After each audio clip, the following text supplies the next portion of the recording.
Hey, what's up everyone? This is Rob with Blame Rob Videos, and today I'm going to be showing you how to play Civilization 5.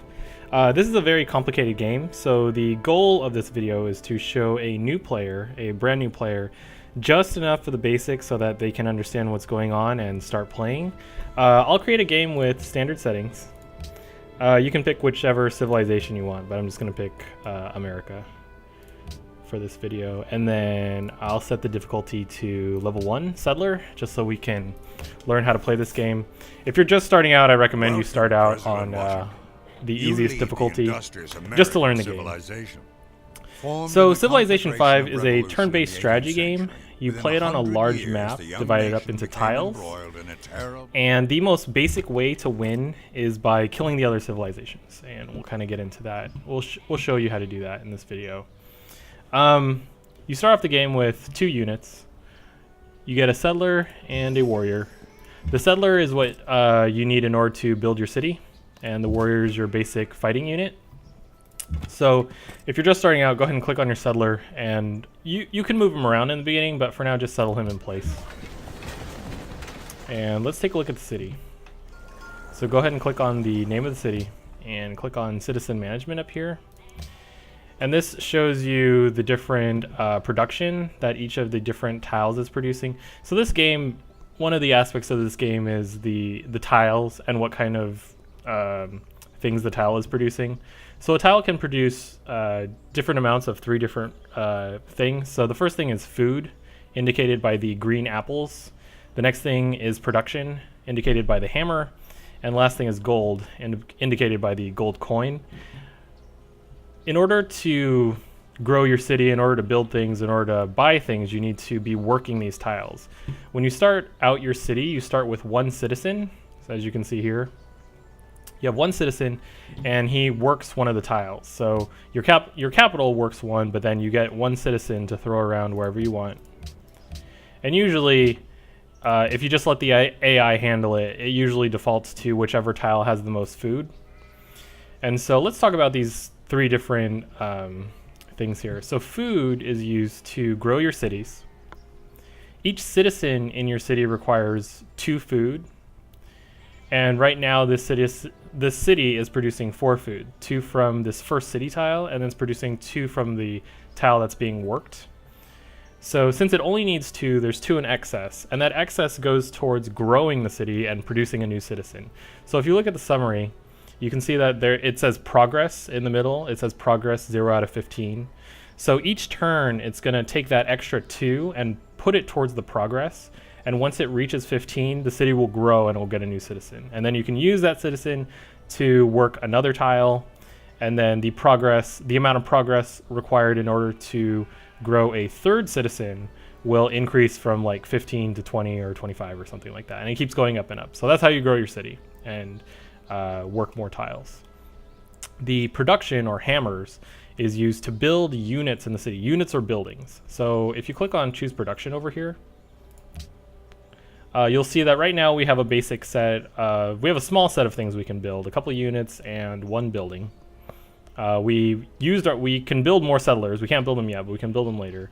You can build a worker, which, as the name implies, helps you improve the tiles around you. It works to improve the tiles around you. You can build a scout, which is technically a combat unit, but as the name implies, it's used for scouting, and you can build more warriors. For now, we're going to start off by building a scout. And the thing I want to show you is that all these units and buildings have an associated cost. So it tells you the cost. So the scout costs 25. And right now, your capital is producing 5 hammers, and so it'll take 5 turns before this scout gets pumped out. And tells you that right here. So it's really convenient. It tells you how many turns it takes before each of these things pops out. So we'll start with scout. What's the last one? Gold.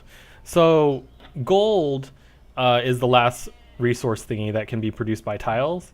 And instead of taking turns to build something using hammers, you can instead use gold to purchase the unit instantly. And so the advantage is you get to purchase it instantly, but the disadvantage is that gold costs are usually really high, so it's rare for you to buy a lot of things unless you make a lot of gold later in the game. There are other things that gold can be used for. such as trading with other civilizations. It can be used for quests, it can be used for upgrades. There's a lot of different things you can use gold for. Let's see, is there anything else I want to go over as far as the city goes? Not yet. Let's look at our warrior. So with our warrior, when you start at the game, the warrior is your basic combat unit, so you can use it to defend your city. But when you just start out, you want to use your warrior to explore. The thing you're looking for are other places to build more cities, good places to build more cities. And you're also looking for things, I think you're looking for ancient ruins. Ancient ruins are this thing in the game where if you touch it, you get a free goodie. Sometimes it has gold, sometimes it has units or upgrades. But for now, I'm just gonna try to move my warrior around. And if what you're looking for are things like rivers, you're looking for things that have resources. Like if you look at the map, you'll see things like silver if you hover over it, things like wheat, ivory, what is this? Dyes, deer, fish. These are all resources. They produce more production. They produce more of the food production or gold than they would normally otherwise do on that tile. And so you're looking for things like that. You also need resources for building certain units, and you also need it for happiness, which we'll get into later. But for now, you're just trying to look for a good place to settle your second city. The last thing we do before we end our turn is choose a research. So in this game, there's a technology tree, and you start out with agriculture. And then you research all these other technologies, and these technologies do all kinds of various things, such as unlocking, unlocking new military units, or allowing you to build certain improvements, like mines, or chopping down forests. Later in the game, it lets you build certain buildings in your cities, etc., etc. And let's see, what are we going to start off with? We are going to start off with, let's get mining. We have silver around here. So to know which type of improvement you need in order to improve a tile, you can go to the help menu, and you can go to resources, and you look for the resource that you're trying to improve. So I think we're trying to improve silver. And so you can see here that it requires a mine. And if you click on mine, it'll tell you that you need mining in order to access this technology or this improvement. So we are going to research mining, and that's pretty much it. So before we end our turn, I just want to point out that it's going to take 8 turns before mining is researched. Oh, so researching something takes science. If you hover over something, see where it says cost 31 science? That's how much science it takes to complete research of this technology. Some people also refer to it as beakers, because they use the beaker icon. You generate science from all kinds of things, primarily your city, your different cities and populations. So if you go to your city and you hover over science, this particular city is producing 3 from buildings. That's from your palace. So I'll get into buildings later, but basically you're producing 3 from your palace. And then you also get science for each citizen you have in your city. So it's getting 1 for now because we only have 1 citizen. So when you grow your cities, they'll produce more science, and then you can research technologies faster and stuff like that. So anyway, mining's going to take 8 turns. Our population's going to grow in 8 turns, and our scout's going to come out in 5. So let's click next turn. And let's see, where are we going to go? We're just going to keep exploring with the warrior, looking for certain things, looking for good places to found our city or ancient ruins. And these borders here, so aside from the other civilizations that are in the game that you're trying to beat, there are these what I'll refer to as neutral cities, which are called city-states, and you'll see what happens when I explore this a little bit further.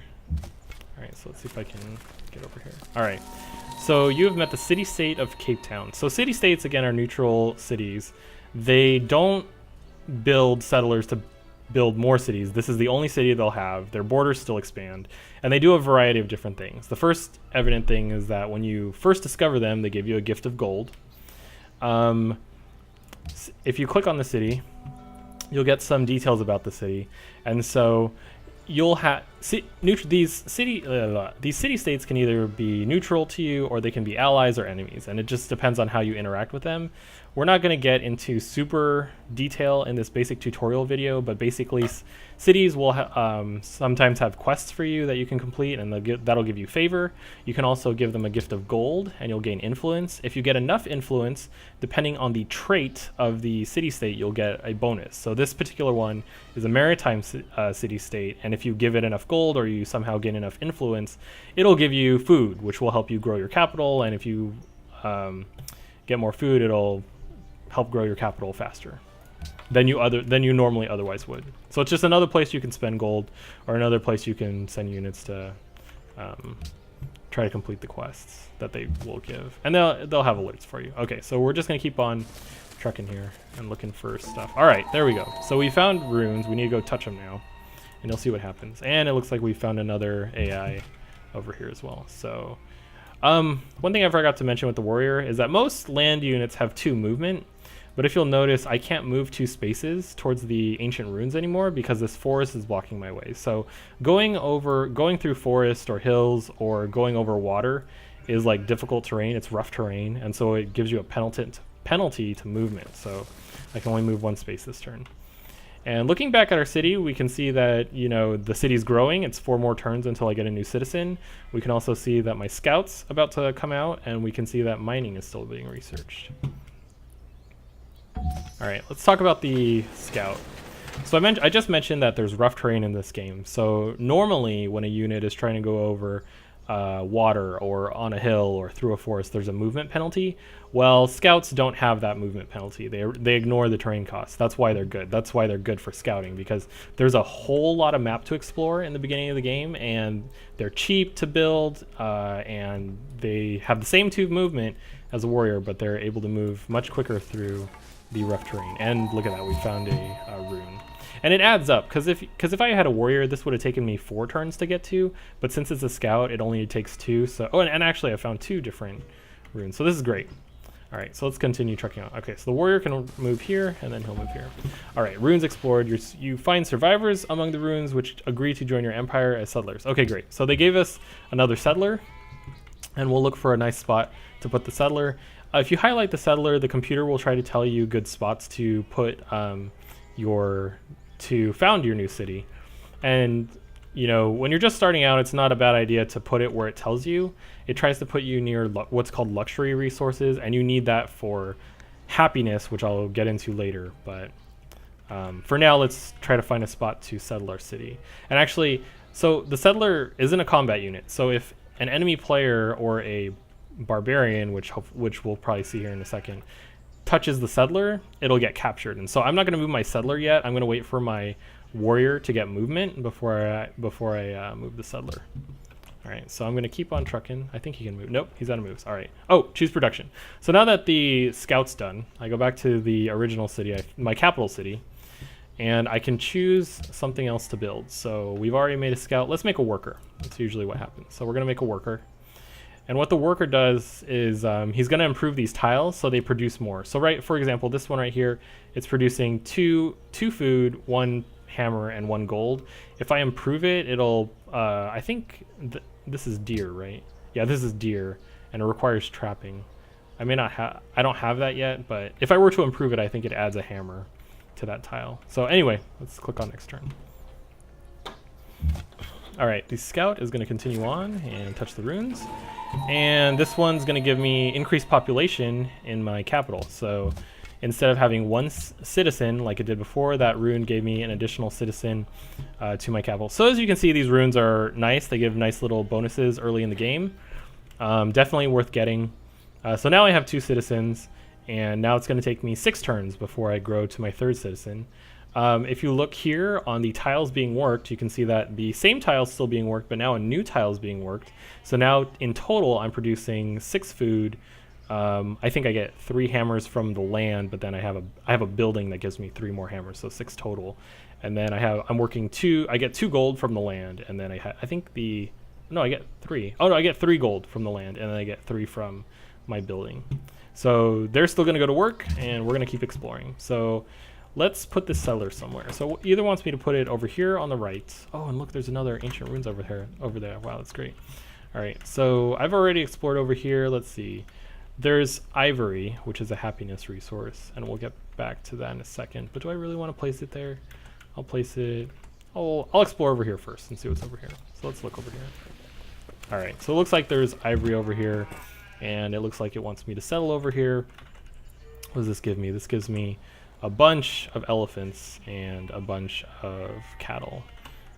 Do I want to? Sure, why not? Let's go settle over there. Oh, it gives me desert though. That's not good. So as you can see, I'm being a little critical, even though this is a tutorial video. But as you learn this game, you'll come to discover that placement of your cities is absolutely crucial, and you want to be in optimal positions, or you want your cities to be in optimal locations. So I'm just going to put my city where it wanted me to, which is right here. And so you can move, so you can see the settlers move, and then you just click on Found City. And now I have a new city. And if you'll notice, my happiness level is going down. And happiness is a measure of unit in this game to try to prevent you from expanding too much, or just spamming cities. It's how do they refer to it online? I forget, but happiness is another thing you have to look out for.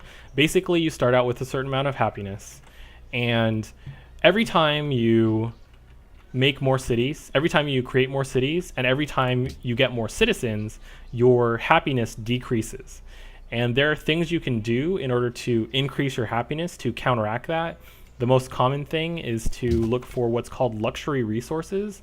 And luxury resources are certain resources on the map that will provide you with extra happiness when they get improved. So for example, silver is a luxury resource. And when this gets worked, once I have enough, once my borders expand, and once I work this silver, it'll give me more happiness. You can look at the list of all the luxury resources by going to help, and then I think if you go to, let's go to homepage, and then let's go to, I think if you click on resources, so it tells you all the different luxury resources here. So these are all the things that will add happiness to your empire when you work those various things. So let's just keep trucking. All right, choose production. What do I need? Oh, so I founded a new city, so it needs to work something. It always has to build something. All cities are always building stuff, and you're always researching. So let's see, what is it going to build? Let's build another worker. All right, and then the warrior he still has moves left. Let's keep exploring. My scout's up there, so I'm going to explore down here. And now I have met Genghis Khan.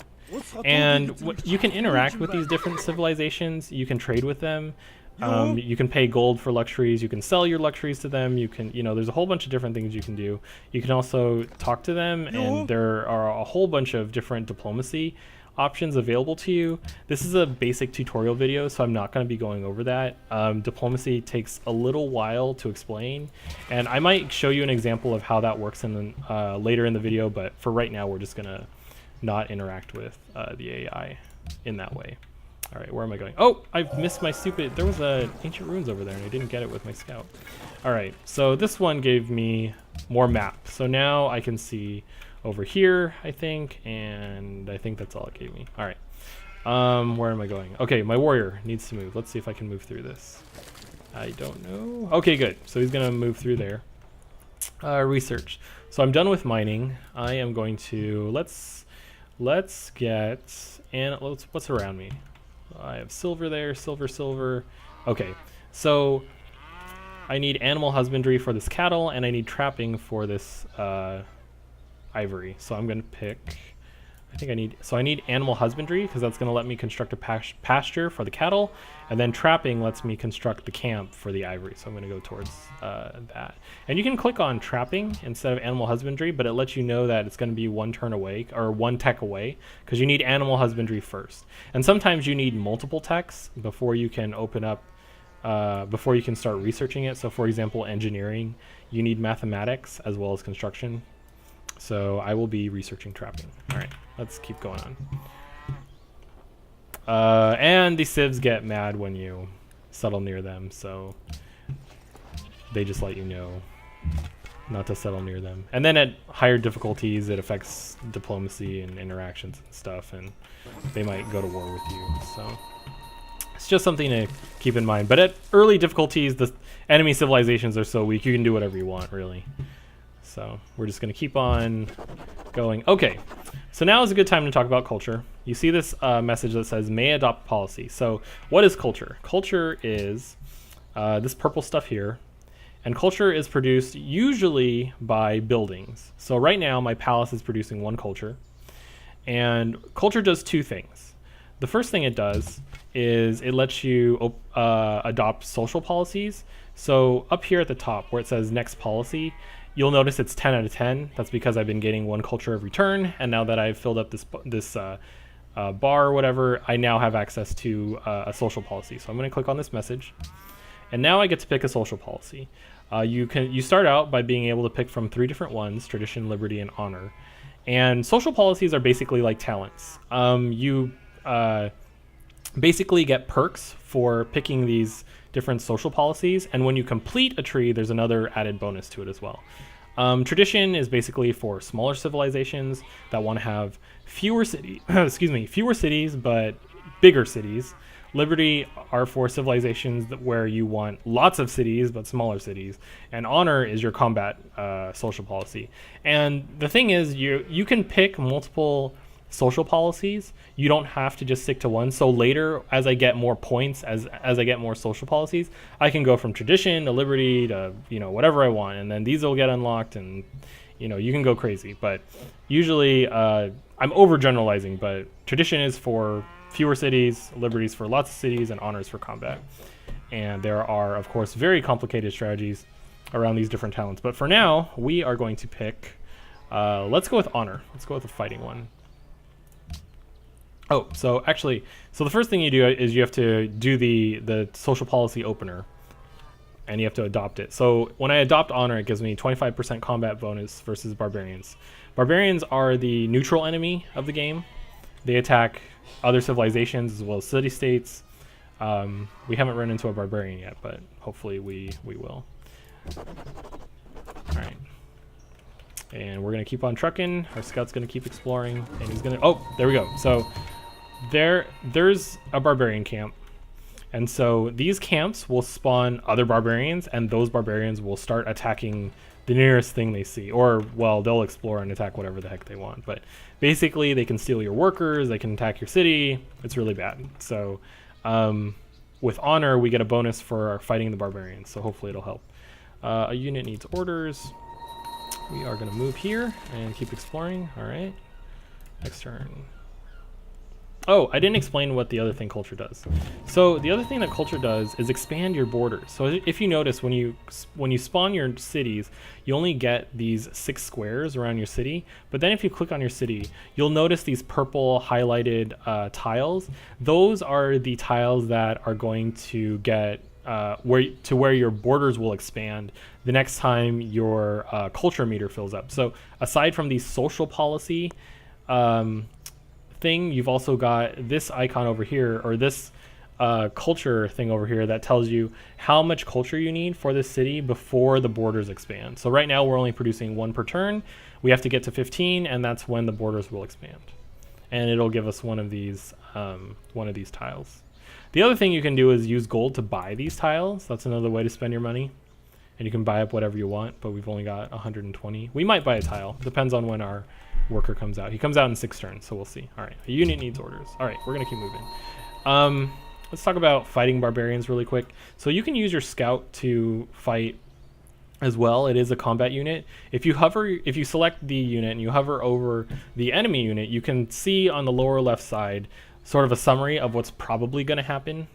There's always a random chance that this won't happen every time. There's always a random number damage generator.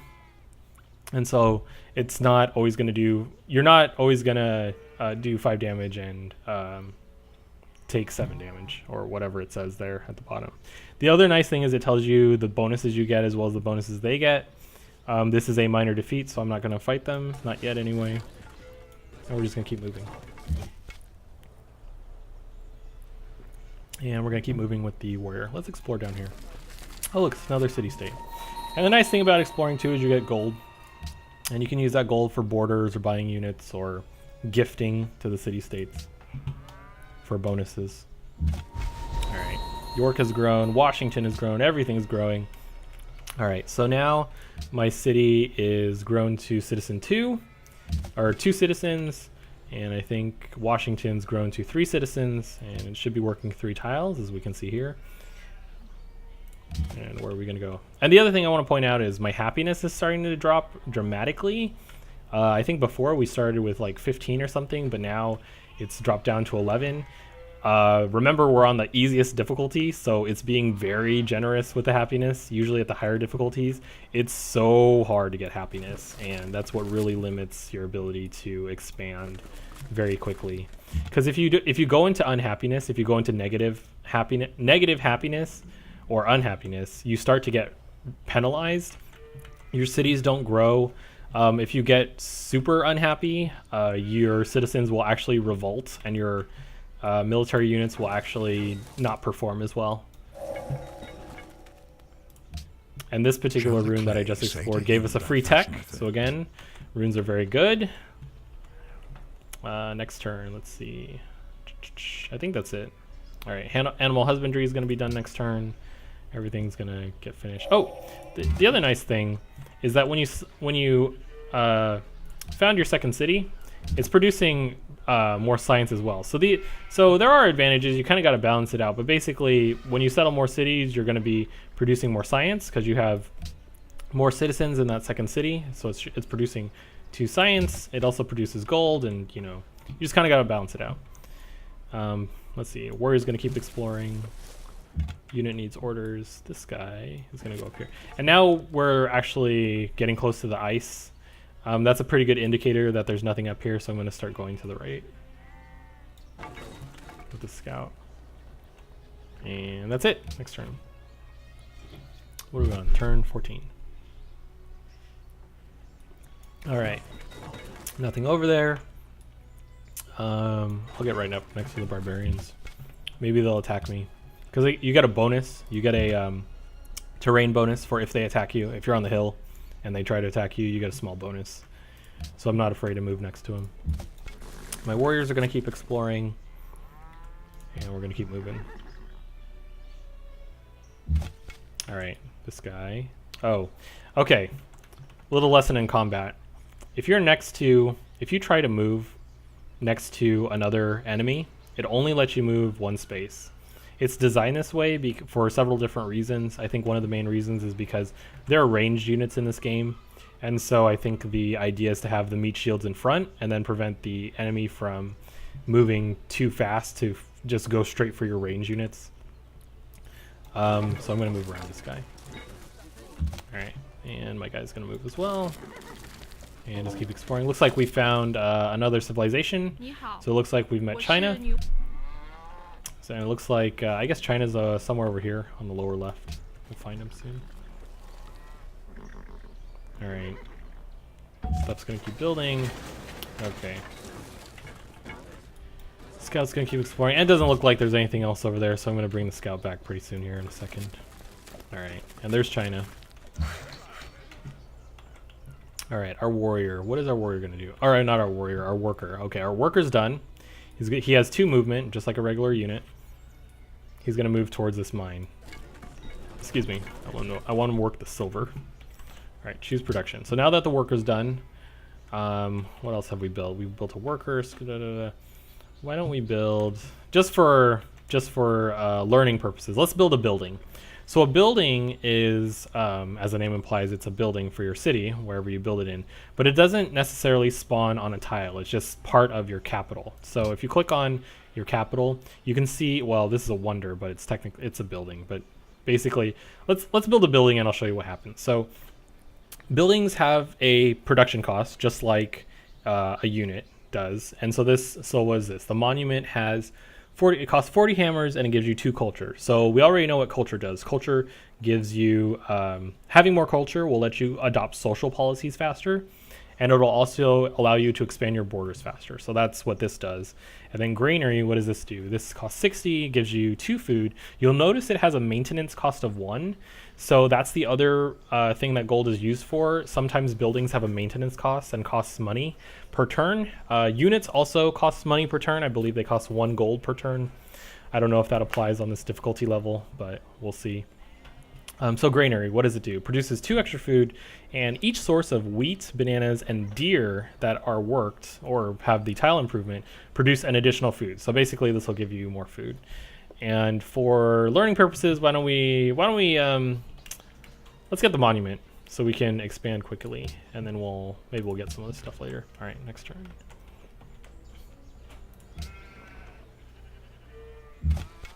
Okay, scout. What is this guy gonna do? I'm gonna move. Actually, you know what? I'll move on Vienna and the borders. City-states don't like it when you get in their borders. They start to get angry. It's only a slight penalty. It'll go away fast if you leave, but just something to note. All right, so this should be China. Oh, still haven't seen him yet. All right, so now that you have your worker and he's on the mine with the silver, and it does tell you it's a luxury resource, you can go to the build actions and construct a mine. And so I think it showed that the mine's going to take like 5 turns to complete, so it does take a while. We're just going to go on next turn for now. But once it's done, you'll notice that the happiness will increase. And see here, like I said, Vienna's starting to get pissed, so we're going to move away from it. All right. We're just going to keep moving, and there's Beijing. All right, next turn.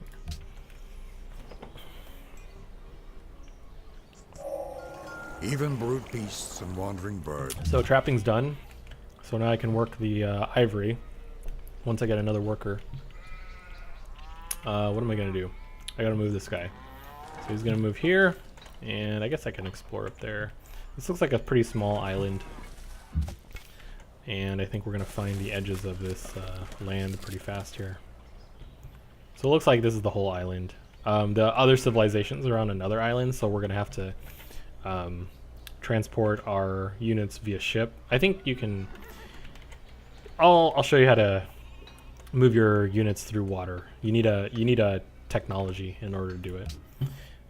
You need sailing in order to move your units. Actually, not sailing. You get sailing first, then you get optics, and then you can move your units through. And I'll show you how to do that at the end. For now, let's build let's get another tech. Let's get archery, so we can build another. I can show you what ranged combat looks like against that barbarian camp. So let's keep clicking next turn. All right, so to summarize so far, just a recap, I guess. We started with our capital. I showed you guys the different tile improvements and how they get worked by the citizens. I explained that food helps you grow and get more citizens. Production is used to build units and buildings, and gold is used to purchase units or buildings. It's used to buy tiles. It's used in diplomacy. It's used for city-states. It's used for income. A lot of things gold can be used for. Science is produced by your cities. That helps you research technologies faster, and culture is used for gaining new social policies, as well as expanding the borders of your cities. Let's see, where are we going now? And we're just going to keep exploring, but this guy is blocking me, so I can't explore that way. So he's going to skip his turn.